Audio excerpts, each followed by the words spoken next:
Now let's see what is in the center of this surah. So this entire surah, as we discussed, is kept in the middle of the Quran, and it has two center verses 11 and 12, and let's see what is in there. Both these verses 11 and 12 starts with Ya ayyuhal lazina amanu, that means O you who believe. The verse 11 is about bringing discipline or manners into the believers, and the verse 12 is about making charity again from the believers, but somehow connected to the manners. So Allah is advising here for the people with bad manners to start doing charity in advance, so that that will help them to convert the bad manners into a good manner. So in a manner, Allah tries to say in this center verses of this chapter, what is in the center of the Quran, that manners and charity are both in the center of faith of Islam. Now let's also have a very quick look at the last verse, what Allah is trying to communicate in this very special surah.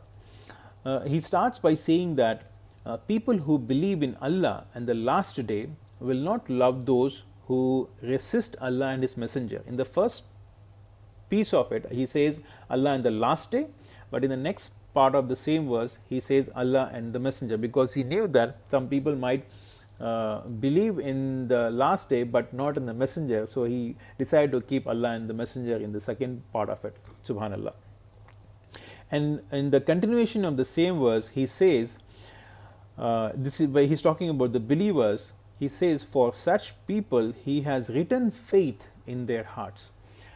He did not say he has put faith in their hearts. He said he has written faith in their heart, as if his signature on the heart of a believer, right?